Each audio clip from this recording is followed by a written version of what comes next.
All right, welcome everyone. Thank you so much for joining us tonight for our Living on Campus webinar. We are so excited to have you join us and hear all about our brand new housing application process from Jamie, who is joining us from University Student Housing. What I'm going to do really fast is just kind of introduce you to the technical stuff of the webinar. So Jamie, if you don't mind clicking to the next slide for me. If you're having any trouble hearing us, maybe I'm breaking up a little bit, you can always join from your phone if you need to. Some other technical stuff about the webinar, we will be recording this and sending you a recording tomorrow if you registered for the webinar. It will also be hosted, it'll also be posted on our Webinar Wednesday page and our YouTube page in case you need to find it and refer back to it later on. Other piece is going to be, we are going to be utilizing the Q&A feature on WebEx for this webinar. So if you head to the bottom right-hand side of your screen and you click on the three dots right there, you can click on that Q&A feature and start typing in a question right there, and one of our admission staff will be able to respond to you directly. If you want to go ahead and test it out right now, drop a little message in the Q&A and let us know where you're joining in from. The chat feature is open for us as admissions counselors in case we need to drop any links. So if you want to have that window open, you're also welcome to do so. So with that, I'm going to go ahead and turn it over to Jamie from Housing, and then I will join up again at the end for our live Q&A. All right. So my name is Jamie Green. As I was introduced as, I'm an associate director in University Student Housing. So I actually oversee all of the administrative operations in housing, which includes the application process and the assignment process. It's also, if you ever call our office, you're also talking to somebody on my team. So hopefully tonight, regardless of what your question is, we'll have an answer for you based off of that. We're going to go through a little overview. I'm going to kind of breeze through a lot of this because we're going to go through a little overview with some information. And then we're going to talk about the application itself and the timeline for that. And then I'm actually going to get out of this presentation and bring you into the housing portal and actually walk you through what the housing application looks like as you're getting ready to submit that. So the overview, we have 10 residence hall communities on campus. We have 115 resident advisors. So our resident advisors live on almost every floor, and they're basically your first resource as we kind of introduce students on campus. They have been here for at least a year. They know campus, they know the resources. They actually plan and promote activities that happen within the residence hall. So they're really like that first little line of welcome when you come in. We have about 4,600 residents on campus that live with us in our residence halls, and we do have a first year live-on requirement for our freshman students. We do have a process to be exempt from that for folks that are local and would like to stay living at home. And I won't really go into that, but that application will launch at the same time that we launch our housing application. In terms of safety and security, all of our halls are restricted access for 24/7, which means they're locked all the time. CAT card, which is your university ID, is the way that you get into the building after hours. And then they just have you check in at the front desk. They just want to be sure that you actually belong in the building when you come in. The front desk is staffed 24/7. So there's always going to be somebody at that desk when somebody comes in. And we have 24/7 staff on call in each building. So if there's something that our desk clerks can't help with, if there's a question that you need a professional to address, any kind of anything, our on-call staff is there to help. And you just kind of access them through the hall front desk. In terms of amenities, all of our halls have a community kitchen somewhere inside the building. So if folks want to actually cook as part of their gatherings with friends, they can do that in those kitchens. We have quiet study lounges and large social lounges in each of the buildings. Every residence hall has a bike rack outside. We do have some bike storage that's covered and secured in some of our halls, and I'll go through some of that when we get through the buildings. Every Every room has high-speed wired and wireless internet, depending on how you want to connect. Our front desk, as I said, is open 24/7, and that's also where your mail is delivered through, is the front desk. We do not charge for laundry. We used to, and now it's a nice new feature. So laundry is included in room and board, and so as you need to wash clothes, the laundry rooms are available. There is heat control in every room. We do not have air conditioning in our rooms. So there's a couple of uncomfortable months kind of at the beginning and the end of the academic year, where we use a lot of fans to kind of help cool things down.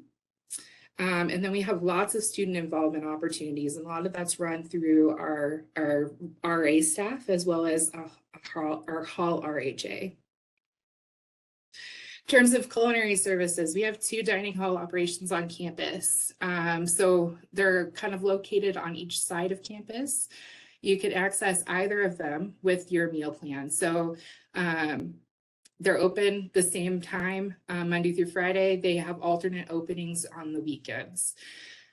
We have a 5-day and a 7-day meal plan option, which I'll go into a little bit in the next slide.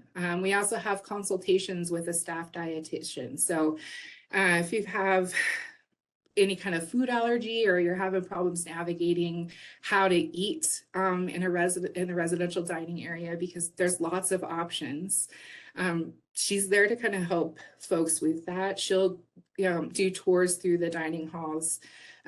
She'll kind of work if there's special dietary needs to get folks in touch with different ways to make sure that we're cooking food that is actually beneficial for folks based off of what they need.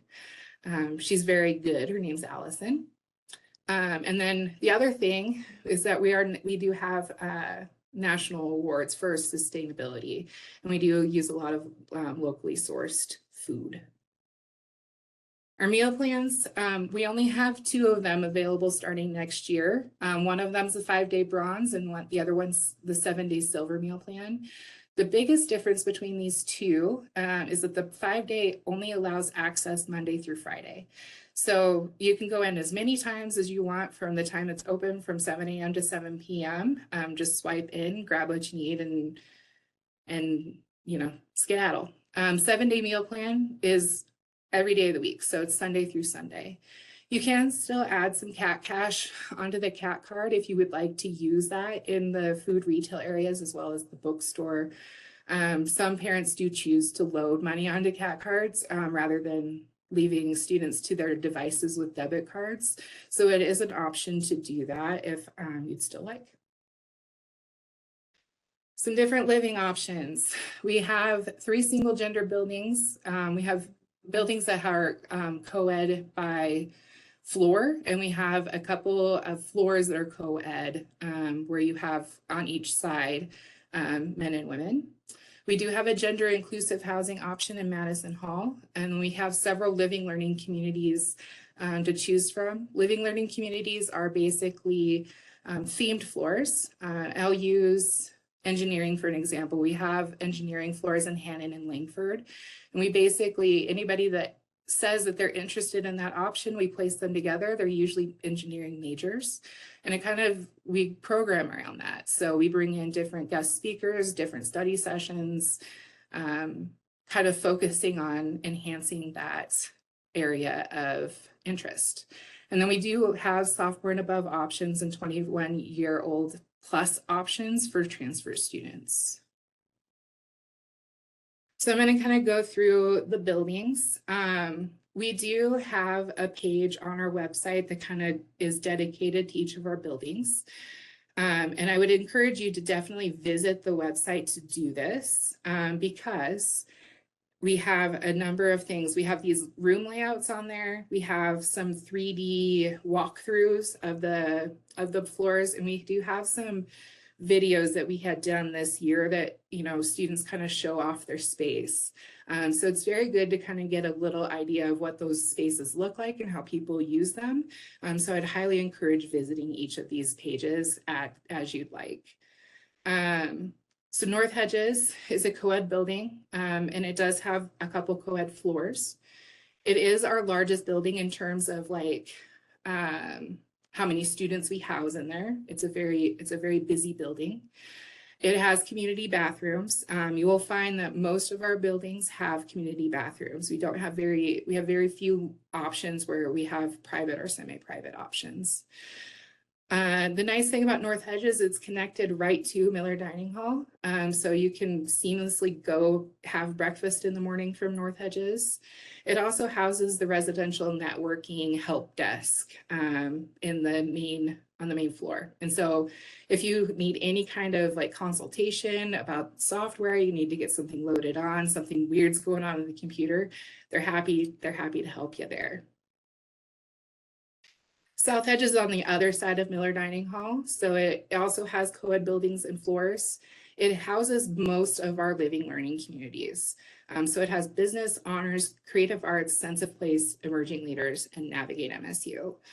We do have a page on our website that actually goes into depth what these living options actually entail, and I would also encourage you to look at that. Has community bathrooms. There is also a ski wax room and a weight room, and it is also connected right to Miller. Ski is kind of a less traditional hall, as you will see both by the way it looks and by the way that the room diagram is. They are pie-shaped rooms, and the actual, they're kind of pod based. So where you see that door opening, basically everybody in each pod, when you open your door, you can see everybody's door. So there's a lot of good community building that happens on these floors because, you know, if you keep your door open, there's just naturally, you're going to get to know people really well. It only houses 400 students. For being a high-rise building, it's actually kind of not that busy. Again, has the community's bathrooms. There's a ski wax room and a really nice game pod on the front and not on the first floor. Yellowstone's one of our newer buildings. We opened it in 2016. So it is a co-ed building. It has very large, if you'll see the footprint on that map, the floors themselves are very large. So the floors are co-ed, but each of those wings are single gender. It houses 400 students, and this is one of the buildings where we do have some semi-private bathrooms. We have it's called a double room semi-suite. So it's basically 2 double rooms that will share a bathroom between the 4 of them. There are very few of these available. I think there's only 10 of these semi-suites in the whole building, so it's not a very large option for folks to get into. It does have LEED Gold certification. It does have just your regular single and double rooms. It does house the LLC for well-being. And this is actually one of the buildings that we have ski lockers and covered and locked bike storage for rent. We usually launch those rentals sometime in July for people that are assigned there. And we're very sure to like communicate that timeline out to people that are there. Highlight is our newest building. It opened in 2020. It is a co-ed building, houses about 510 students. It has mostly community bathrooms, but we do have some gender inclusive bathrooms available through the building. That's just a single bathroom for folks to use as they need to. Room options in here are single, double, and triple rooms. So triple rooms actually have 3 people per room. There are two-story open concept lounges. There's a large multi-purpose room, and this is nice in the fact that its public areas and hallways are actually air conditioned. So for these couple of months where I say it does get pretty warm in our buildings, you go hang out in Highlight, get a friend in Highlight or be in Highlight. It's kind of a nice place to hang out. This building also has ski lockers and the covered and locked bike storage available for rent. Langford's our male only building. Again, has the community bathrooms, has a weight room and a ski wax room. And this one houses 2 LLCs, the engineering and honors LLCs. Typically we see our guys in Langford have a great community. So they like to hang out in those public areas. They have a good time. It's right across from Rendezvous Dining Hall. So if that's also a good spot, if you want to take just a short walk to go have food. Mullen is one of the wings of Johnstone Center.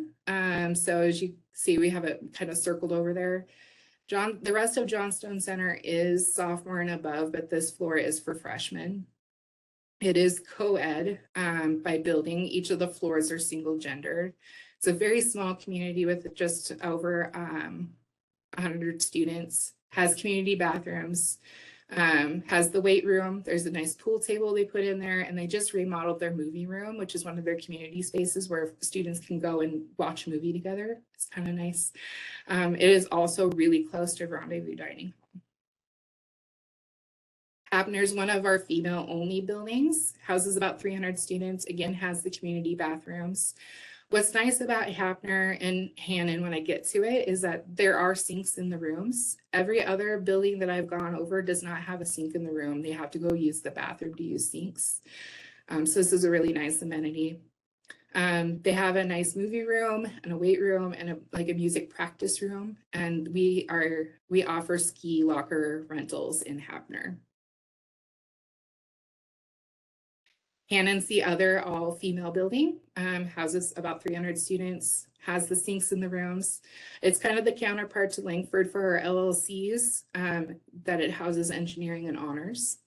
Has a weight room, a music practice room, and then each of the floor lounges in Hannon has a little kitchenette. So there's a little bit more opportunity for those community kitchen opportunities in Hannon.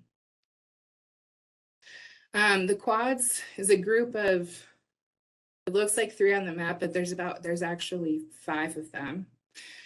They are co-ed by building, and there's only 24 residents per quad. So they've got a lot of community space for those 24 students to hang out, study, get to know each other. The quads are honors college housing only. So we don't have any quad spaces that are not programmed to an LLC. Yeah, one of the things I will say for the quads, especially as you're looking through how things are set up, I would definitely look at the webpage to see how those are set up, because they're very small suite style rooms. But the people, I will tell you, there are people that love that, and there's people that they're like, no, just give me a regular room. So I would encourage folks, if they're looking at the quads, to kind of take a look at what that looks like. And then quickly, we do have the sophomore and above options. So the Johnstone Center, the Pryor and Coulter wings, they also have sinks in those rooms, which is also nice for those sophomore and above students. In our university student apartments, we have apartment style housing called Julia Martin Apartments. So it's sophomore and above, transfer students 21 plus can be there. Each of our bedrooms in the Julia Martin Apartments are single occupancy, and then they just share the rest of the apartment. So they share the bathroom, the small living room and kitchen area. And then Madison, Gallatin, and Jefferson, which is our Headwaters complex. They're all suite style living options. So mostly single bedrooms with a little shared space, has the semi-private bathrooms. Gallatin Hall is our newest building in that complex, and it was LEED Gold certified as well. I will note that students aren't, if you're an older student or a sophomore plus student, you're not limited to these options. But we do highly encourage them because they're a little bit more programmed for the older students. So to kind of touch on the application process, our housing portal, you'll find the link right on the housing website. So basically in our housing portal, you'll find there's a lot of stuff in there, especially as students arrive or prepare to arrive, and they arrive and use the portal. So most of your interaction with housing happens through this site. Your very first interaction will be the application. You'll see roommate requests, housing assignments happen. They show in there if you need to do an exemption to live off campus for the first year, that application's there. When we're getting ready to open in the fall, signing up for move-in times also happens in the portal. In terms of the timeline, so we open at 9 a.m. Mountain whatever MDT is, it's not standard daylight, I think it is, on October 1st. And we have an application window for our first round of assignments. So if you apply October 1 through January 31st, we have a lottery-based assignment model starting this year. So what that means is that if you apply anytime and complete your application from the time we launch on October 1st to 11:59 p.m. on January 31st, you have an equal shot at whatever your housing preferences are, rather than having it be very competitive right when we open it. So if you know for sure exactly what you want, please do apply October 1st and get that locked in so you don't need to worry about it. But if you got some stuff to consider, you want to like really consider your options, spend some time looking for roommates, you do have some time to get that taken care of. There will be, because it's not quite published yet, a full calendar of what to expect through the application cycle. So if you apply starting February 1st, basically that midnight, we're going to assign from that point on by a date of application completed. And people that are applying during that time should not expect to hear from us in that first round. Our first round of assignments will go out about mid-April. So it's kind of when you'll hear from us about where you've been assigned and who your roommate is, so you can start getting to know them and start doing some planning. The other kind of deadline to look forward to is March 1. So March 1 is like right when we're about to start doing our assignment process for our new students. So we really encourage people, if they have a housing accommodation request, like if there's some medical need that we need to consider, if there's any like hearing impairment or you need mobility assistance, we really ask that gets completed and finalized by March 1. If it doesn't, we still work with folks. It's just easier for us to get people into their spot where they should be if they do it by that deadline. So once we start assigning housing, we start running out of spots to kind of flex around. The other thing to have done by March 1 would be finalizing those roommate requests and those roommate groups. So I'll go through what that looks like on your all side in the housing portal. It will take some time for some of those. And so again, if you know you're locked in, get that application in early and then spend some time figuring out your roommate groups. Each application to be completed does need a $300 prepayment. That prepayment is partially refundable if you apply early and cancel by March 1. It's fully non-refundable after March 1. So if you kind of keep that in mind, again, if you're fully committed, and I really hope you are, please get that in. Don't worry about it. What that prepayment does is actually applies to your room and board charges when we assess room and board for the fall. So it prepays onto your account. So it's $300 that'll be less off of your bill. The other thing to kind of keep in mind is we do have an academic year-long contract. So it's a contract starting in August and it ends in May. It takes you through one whole full academic year. So with that, I will go to the housing portal and kind of walk you through that. So again, you'll find this link on the housing webpage. If you've been admitted into MSU at this point, you've probably already been logged into our system. And so what you'll need to do is actually use this forgotten or new password for the very first time you log in.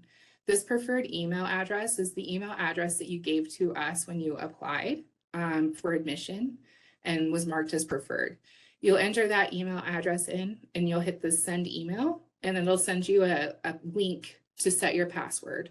So again, if you're real excited to get started, you can go ahead today and see if you have an entry in our system and set a password and kind of look around. You can't really do much in there right now, but you can at least set that password if you'd like. So I'm going to get logged in. Oop.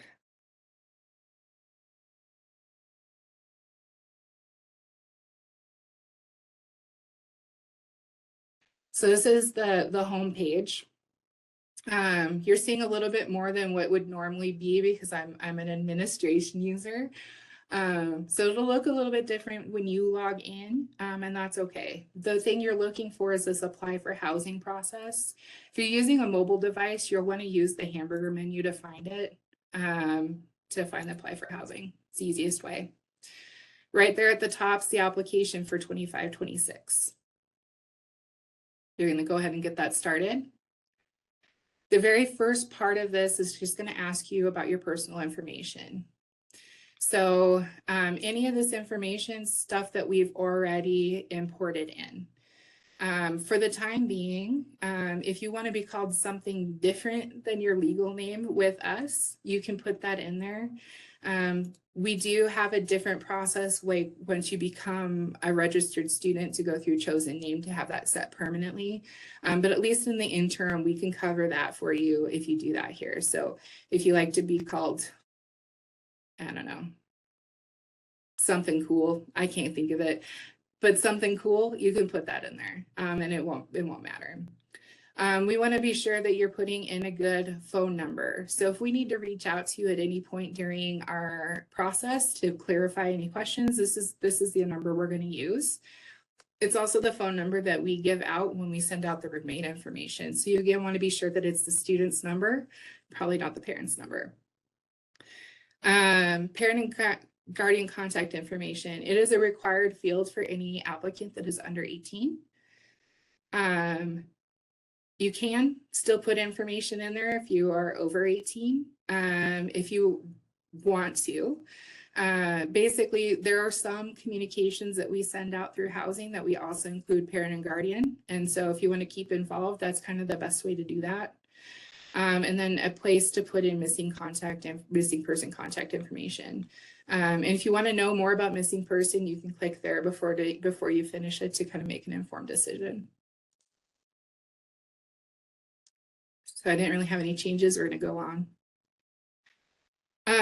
This next page is called profile. And basically what this is a way for us to match roommates on the back end. So you don't have to have like a specific roommate request. We do that for you. We will match you together if you don't know anybody and you just want a random person. And we use these questions to kind of gauge that. First, it's going to ask you which semester you're applying for. So fall. And so basically our profile questions is we really focus on how well will you live together. So we don't necessarily look at things like, you know, we don't look at these ones very often, like these spare time I enjoy. Like we don't really care so much if you like to like play video games. But sometimes it's helpful for us if we're having problems getting people paired together. For you're like, you know, this person, every person you've paired me with just wants to play video games all the time, and I really don't like that. And so we can start looking at some of that information. But what we really focus on is like, are you a morning or night person? Because when you wake up and go to sleep can be really disruptive to your roommate in your room. How clean you like your room, that's also really important. A lot of conflict happens out of cleanliness. And we would really encourage, be very honest about this. So if you strive to be a clean person, but you're not really a clean person, you want to be honest about that, because what we don't want to do is have a dispute later on because we're not being honest about how we live. How you'd like your room to be. So do you like a quiet room or do you want a social room? Do you want to be friends with your roommate or it doesn't matter? Do you want to be real close? You don't want to be your friends with your roommate at all? Will you spend a lot of time in your room? Is an important question. Some of these activity questions, again, we use that mostly if we're looking really specifically for something in a roommate match that is important. Whether you share or not. So you could either be like, yeah, I could share or not, or like, don't share. I do not want to share one thing. You want to be honest about that. In regards to the use of alcohol, so it is illegal to drink under the age of 21. However, we want to be sure that we know how tolerant folks are to that use of alcohol. And so to be sensitive to that. If you're not tolerant, we don't want to put you with somebody that's like, I don't really care. And we want to be sure that we're being good about that one. The other part, MSU is a smoke-free campus. We don't use tobacco on campus, but it doesn't stop anybody from smoking off campus. So, and if you come and smoke off campus and then come back and you smell like smoke and that's not good for you, you want to be sure you're being honest with that. If you really care, you want to be sure you're going to say you're not tolerant. We do have assistive animals that live on campus. Assistive animals being emotional support animals or service animals that kind of go through our Office of Disability Services. We want to be sure that if you actually have a health concern, whether it's safe to put you in a room with somebody like that. So again, you want to be honest about this question. If you've got a health concern or you just don't want to, you can even say no if you just don't want to. It doesn't have to have anything to do with the health concern. We'll be sure to be mindful about that as we have those approved animals come through. And as a note, we do not have a pet policy on campus where we allow pets. They do have to be assistive animals in some way, shape, or form. You can go back and adjust those questions at any time through a different form in the housing portal. So you're not locked into that by any means. Your next step is actually checking out the living learning community and special options. So if you're not interested at all in any of those, you can just sail on by. But if you are interested, you'll basically go through and add the preference. I'm going to add 2 different ones to kind of show you how this process moves from here. So I'm going to do that in our gender inclusive option. So because I picked the living learning agreement option, it's going to bring me to this living learning agreement. It kind of explains what else is going on. We do charge an extra fee of $50 per semester for living learning communities. And so if that's something you're not into or you really actually don't care about the living learning community, you can say, I don't agree. And what it will do is bounce you back to this. And then you'll have to delete that back out. And then you can move on. Because I picked gender inclusive, it's going to bring the gender inclusive option. The thing to note again about gender inclusive housing, it's not a co-ed environment. We do not assign based off of gender identity or sex. And so we really look at whether or not people are compatible to live together in this option. So we want to be sure that people know that before they sign in. There are people that think it's co-ed and that's why they picked it, and then they need to go back and change that. So in that case, they would say no, go back and remove that. I'm going to say yes, just to move on. The next step is actually going to collect your hall and room preferences. We require 5. So I'm going to add those 5 in already. We only allow 2 of these choices to be from the same hall. So eventually down the line, you have to pick 3 different halls rather than just 2 or 1. And it does keep track of that for you. So I'm going to kind of quickly just add some room spaces. We do show every single option because our application is open to people that do live in sophomore and above housing. And so as you're making these choices, you want to be sure that you're making the choice, after you've well considered it.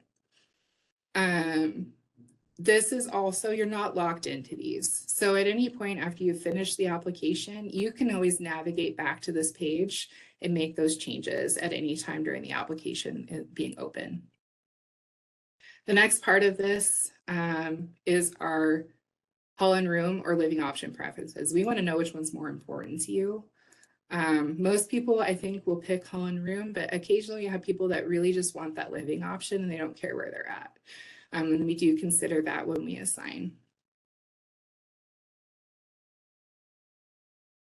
This is where you make your initial meal plan selection. So you have, again, the option between the 2 of them.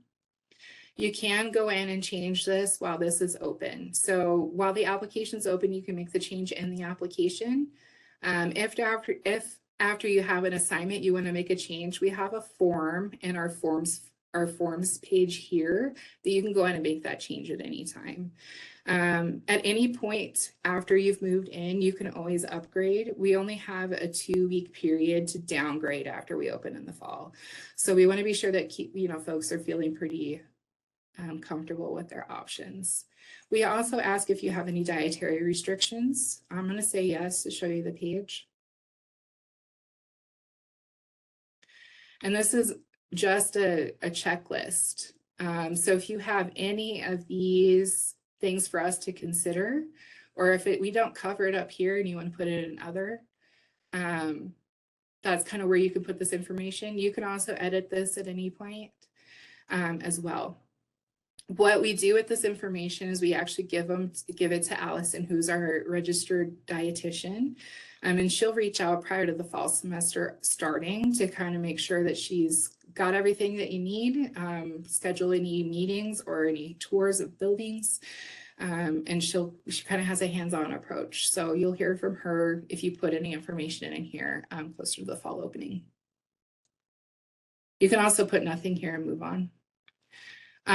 This page, if you have any kind of accommodation need, you need a wheelchair accessible room, you're hearing impaired and need us to consider that in your placement.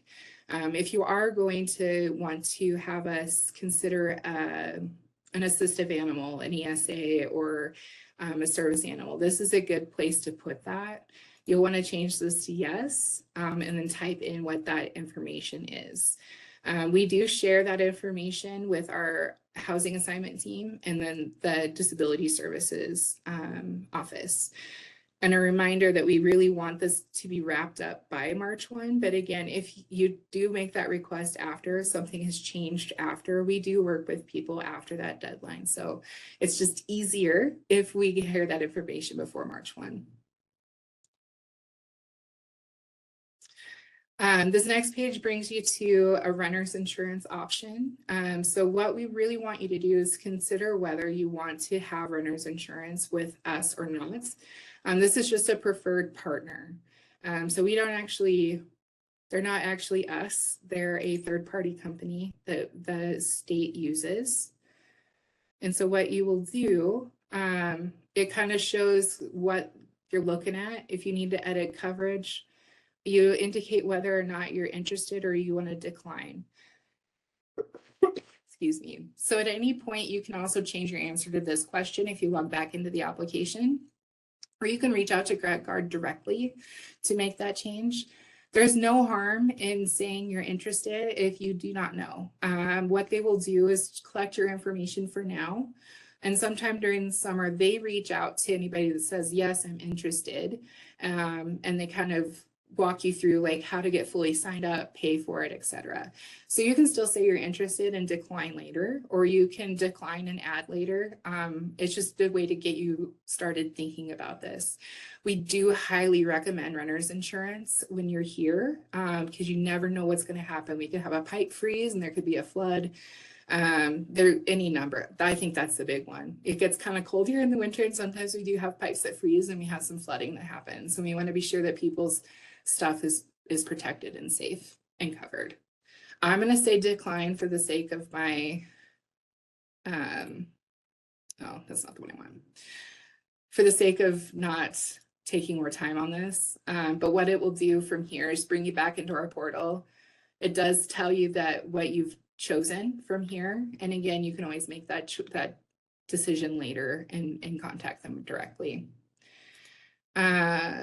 The very next part of this, and this is what's going to pop up, is our old agreement because I don't have the new agreement done yet. We're close.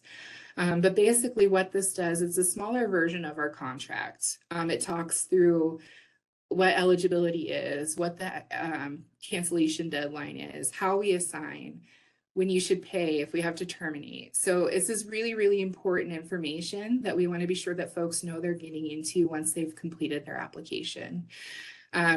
Students that are under 18 need to have their parents also sign it. And so this could take a little bit of extra time to do that. So the student will sign, it'll send it off to the parent will sign, and then it'll mark it completed.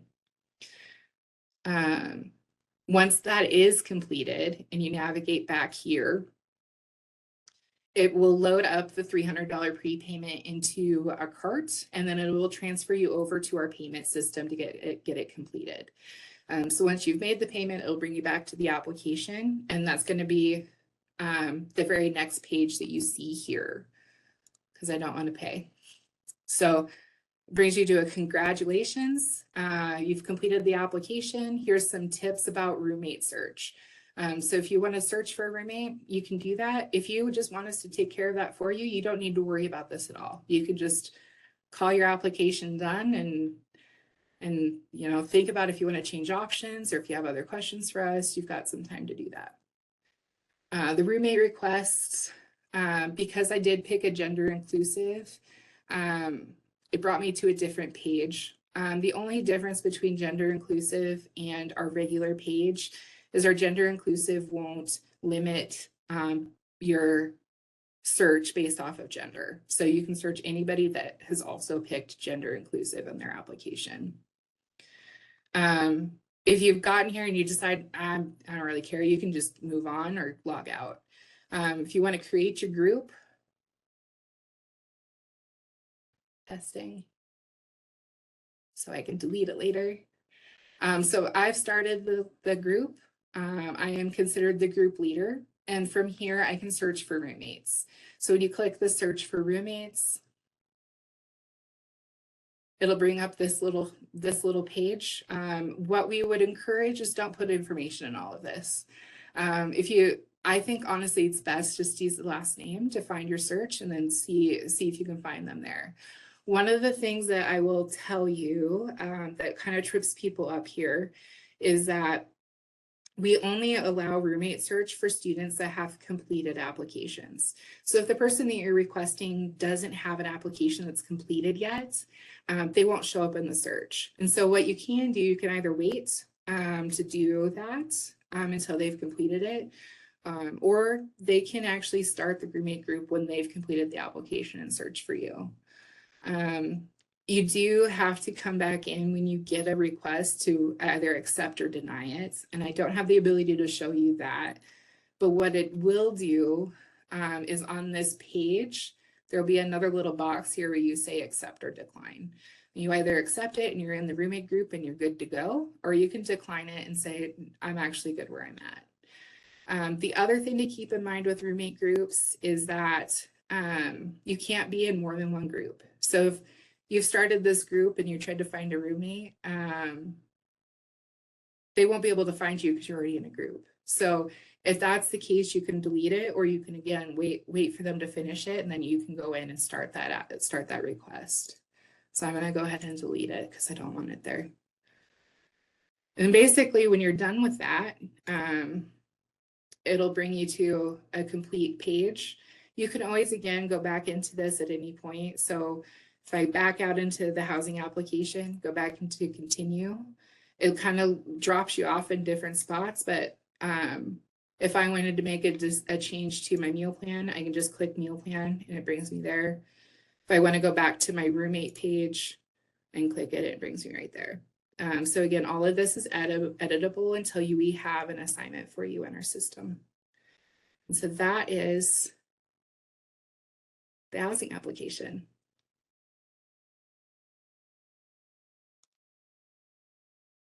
So yeah, and then I'll leave the contact us stuff up here. And I guess we're ready for questions.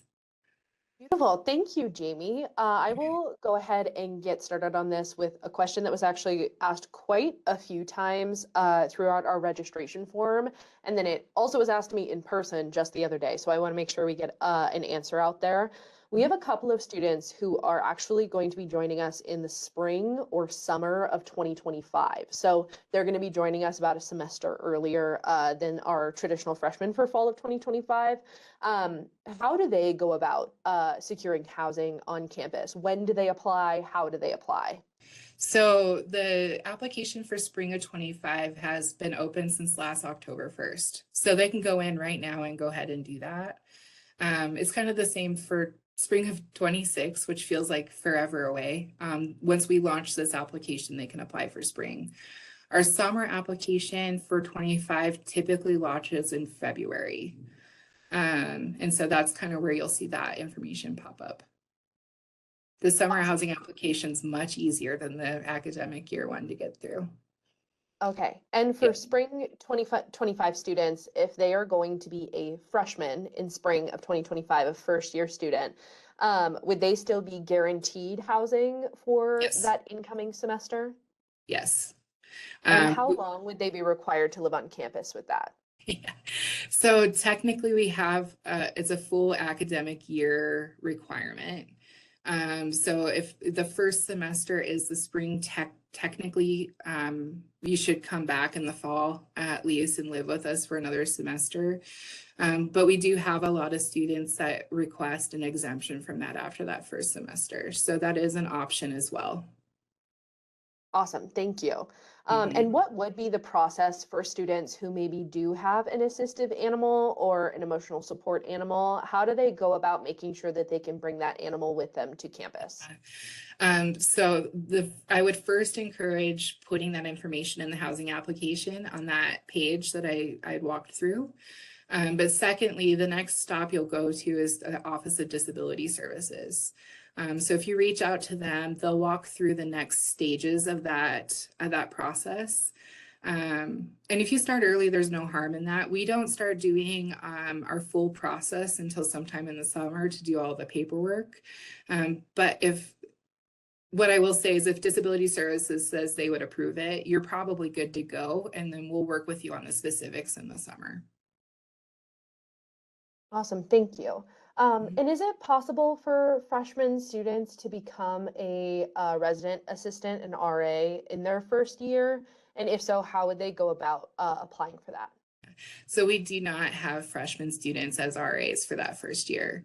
We really do want them to have a full year under their belt to have a good understanding of what everything looks like before they apply. But for the application process for the next year, we actually do all of that hiring and interviewing in the spring semester. So if you're really interested in that option, be sure to pay attention to some of that marketing, talk with your RA, and they'll get that information to you in the spring and how to get signed up for that. And when students are living on campus, how do they go about receiving packages and mail? Are there mail rooms in each dorm hall? How does that work? Yeah. So every front desk is also a mailroom. So you'll go to your front desk for most people will just go to their front desk for their mail. The exception to that would be the quads because they don't have a front desk. Their front desk is Hannon Hall, so they would go to Hannon to get their mail, and the Headwaters Complex, which would go to North Hedges. And for students who are maybe bringing a lot of outdoorsy equipment with them, and maybe they want a ski locker or a mountain bike locker, can you describe to us, one, how they would even qualify to get those lockers? Like, do they have to live in that specific residence hall? And then when do those applications open up? Maybe how much it might cost them? Yeah. So the the locker options are only available to students that live in the buildings. So that's Highlight, Yellowstone for the ski lockers and the bike storage, and then Hapner for the ski lockers. We sell them at $60 per academic year. So that's the rental cost for that. And we launched that, it's in July. I think we did it mid-July this last year. And what we do with that is basically like tell people this is when the wait list is going to open for these options. They're very competitive and we don't have a ton of them. And so we have people go in, put themselves on a wait list for a period of time, and then we contact afterwards to say, hey, you got this this option, or hey, you did not. We run that also through our lottery generator to make sure that we're being fair. So it's not just first come, first served on those. Okay, awesome. And then when they're living on campus, if they would like to apply for a parking pass or purchase one, when would they do that? Yeah. Parking goes on sale on August 1st. So typically, you'd go into the parking portal at that point to see if you can get a pass. I do know that the residential parking lots they're very limited. And so one of the things to kind of consider is that you may not be able to get a parking pass. And so, very much consider that as you're making your plans. Like, do you need to have a car? Yes or no? We do have a bus system. We do have a shuttle system that runs during the day. That's kind of cool. So there's some other options for transportation around, but we do understand there's some people that do need to have their cars. And so kind of make that consideration. Yeah, I will say I am an avid user of the Streamline bus system in Bozeman, and it is extremely reliable. Gets me to all of the places that I need to be, and then I don't have to drive in the snow. So I am a huge fan of it personally. And then another question that we had quite a few times, not just throughout the registration form, but throughout the Q&A here in the webinar, are students allowed to live on campus after their first year? Is there a cost difference for living on campus after that first year? Yeah. So we do have sophomore and above housing. We actually run the returner application process in the spring semester for the upcoming year. That's part of the reason why we wait until March to start our new student assigning, because we do all of our returning students for the next year in January and February. So there are those options for folks to stay on campus if that's what they want to do. There is no price difference per se. What we have listed on our webpage is based off of community. So Johnstone, for example, which is a sophomore and above, has regular double and single rooms. So it's the same cost as a double or single room in Hannon Hall or North Hedges. Headwaters is a little bit more expensive. Julia Martin's also a little bit more expensive. We try to keep people in sophomore and above housing, but we do have returning students that are in our traditional freshman halls as well. Yeah, awesome. And then do you know, is there any way for freshman students to connect with each other now, maybe while they're still in kind of the college application process, even the decision process over the next couple of months, and maybe they're looking for a roommate? Is there anything that you would suggest as far as that goes?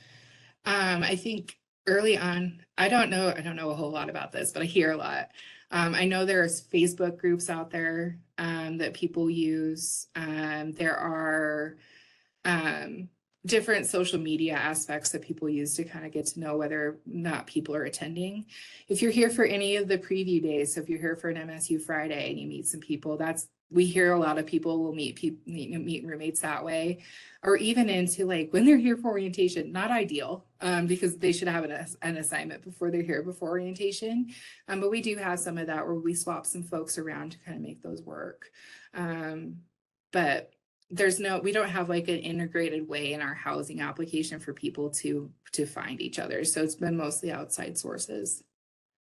Yeah, I know that there's a ton of like Facebook and Instagram pages, and that's a lot of how students kind of connect with each other, at least initially before they get to MSU. Another question I had for you, this is, I think, a big concern for a lot of students who are maybe not used to sharing a space. Yeah. I personally am a twin, so I shared a space my entire life. It was never an issue when I was going to college, but maybe students are having a little bit of difficulty with their roommate. What's the process for that if it ends up, to the point where maybe an RA needs to step in, or even a change needs to happen where someone needs to move to a different dorm room? Yeah. So the very first step in this, we have our roommates do roommate agreements with each other. So it basically outlines like what you expect in your room. Again, do you want to share? How do we communicate with each other about guests?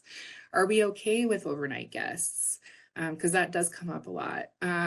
Is there anything else that I need to worry about, like in terms of like, do you have a food allergy I need to consider? When do you want to go to bed? When do you want to wake up? So they do outline that in their roommate agreements to begin with. And hopefully we kind of start having those conversations early. If it does get to a point where you're having conversations with each other and it's just not working and you need somebody else to step in, that's where the RAs come in. They're trained to do some of that mediation to kind of just, help people work through those communication problems that they might be having. But ultimately, if it's a problem that can't be solved, then we need to get people moved. We can do that. So we do have a room change process. It's the same one. A lot of you, I'm sure, will be familiar with it over the summer. You submit a request to us through our housing portal that says, I want a different room. This is what I want you to look at. If I have a specific roommate request, you'd submit that request, and our whole staff would kind of work with you on getting that taken care of. If it's like a really bad conflict, I wouldn't just, put the request in and move on. I would probably go talk to the community director or the front desk to see about how to get that expedited. But they typically will ask you if you've worked with your RA first. So that's always a really good first step if you're having a hard time having those conversations. Yeah, awesome. Thank you. And then I have actually just two more questions for you, and then we're going to close out here in just a couple minutes. A huge question that was asked on our registration form is, are there any specific scholarships at MSU that would help to cover the cost of housing on campus? I do not know of a specific housing related scholarship. I think. I'm sure that there are ones out there because I know I hear from folks making sure that stuff in their financial aid is covered for that. But yeah, I'm sure there's stuff out there that consider it. Yeah, so as far as I know, nothing specific through university student housing, but it is possible for a lot of students to use any additional scholarships that don't or that would already cover the cost of tuition completely. They can apply the rest to housing, or even financial aid, grants and loans from the government can definitely help out with that as well. And then my actual last question for you for tonight, we had a couple people who were worried about safety on campus. I know I have a 17-year-old sister. It's one of my main concerns sending her off to college next year. Do you mind chatting a little bit about what safety measures are put in place for students who are maybe walking across campus at night or getting into their residence halls and things like that, making sure that they're safe here? Yeah, so I think, one of the big things always, if you're able to be with a group of people, that's the easiest way to stay safe, right? If you're coming back from a class late, if there's people you can walk back to your hall from, if there's somebody that like you can walk with, safety in numbers is always a big thing.